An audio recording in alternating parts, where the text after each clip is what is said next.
Academic competence can be defined as the demonstration and acquiring of the capabilities and skills and outward behaviors and attitudes that help make a person academically competent. And in our case, in going into medicine, we want to be able to have the skills and capabilities necessary to succeed in medical school and in medicine.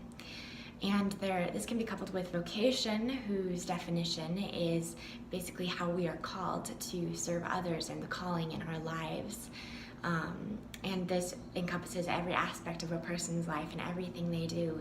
And this is important to find joy, underlying joy, because if a person is doing what they ought to be doing, what they feel they ought to be doing, what they're called to do, then they're going to find joy and they are going to want to be doing it. And this is very important in medicine because we want to be called to medicine so that we will find joy in what we do. And if we find joy in what we do, then we will be passionate about what we do. And if we are passionate about what we do, then we are going to do it very well, and this will ensure our success in medical school. And these two things are very important, and they're coupled together in that for a prospective medical school student, like ourselves, we want to make sure that we are academically competent and possess the skills and capabilities and scores and grades necessary to succeed in medicine. And we want to also have a vocation to be called to serve others in this way, because if we have the academic competence, the scores and the grades and the capabilities necessary to succeed in medicine, but we lack the vocation, so the calling to serve others in this way, then we probably will not find much enjoyment in what we do.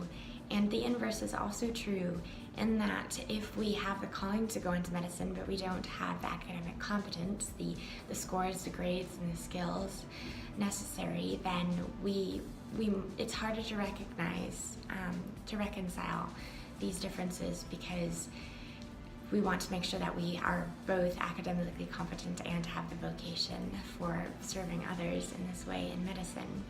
And this can be combined for when medical school committees are looking at prospective medical school students, because sometimes they look at students metrically, which is just in the grades and the scores or the academic competencies. But most medical schools look at applicants holistically, in that they look at all the areas of their lives combined and all their academic competencies, as well as what they do, and this can help them ensure a medical school applicant's success in medicine. And these ideas of vocation and academic competence are going to be further expanded by Leslie and Darian. When applying to medical schools, there are 15 core competencies, which are the standards that medical schools expect of all applicants. I am going to talk about 9 out of the 15 core competencies that fall under the category pre-professional standards.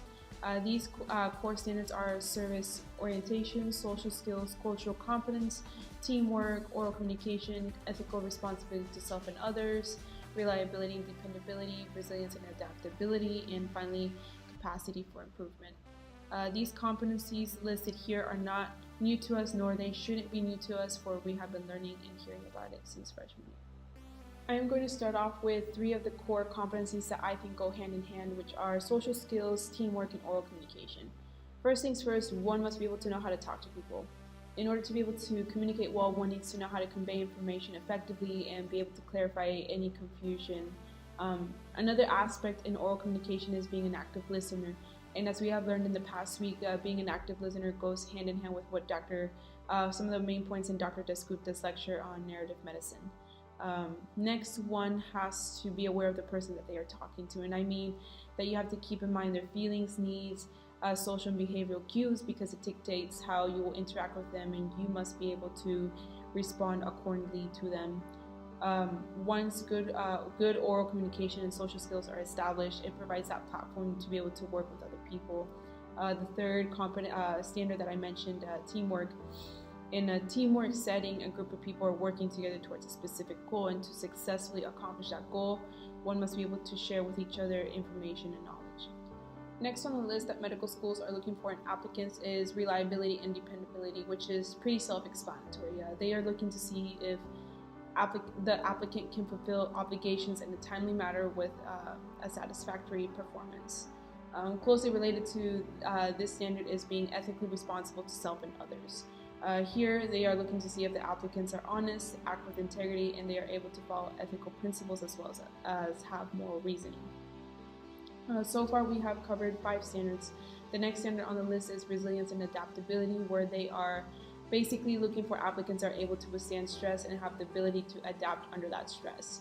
The next standard is capacity for improvement, and here they are looking for applicants that have that ability to reflect on previous experiences and improve and grow from it. Students that are able to solicit and take constructive criticism and use that feedback to engage in continuous improvement.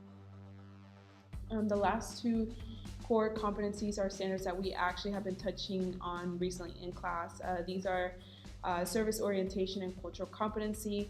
Service orientation is described as having the desire to help others, and that we demonstrate this through taking on responsibilities to society, which they mention as locally, nationally, and globally. And we as a class, as a PPHS family, we are doing this by being involved in the community through volunteering and shadowing. And the last one to touch on is cultural competence.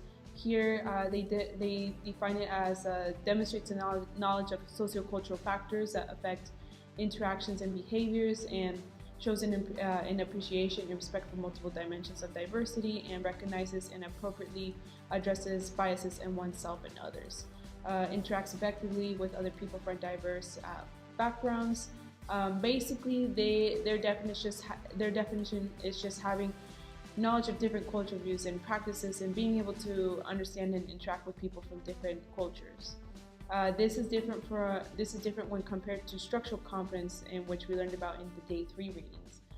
In order to be successfully admitted into medical schools, we must be skilled and demonstrate the knowledge in the 9 areas I just mentioned, as well as the other remaining areas in which Emma will go over.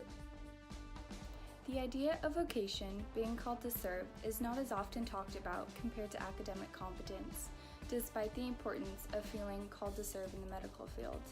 In an article called The Vocation to Serve, Dr. Gonzalez Menendez argues that, along with commercialism in healthcare, there has also been a devaluation of medicine as a vocation, ultimately leading to a deterioration in the relationship of physicians with patients.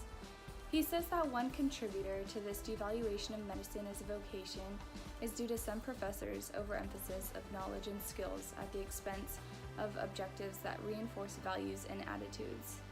Dr. Gonzalez Menendez also emphasizes the importance of finding role models so that we can witness someone with a true sense of vocation interact with a patient.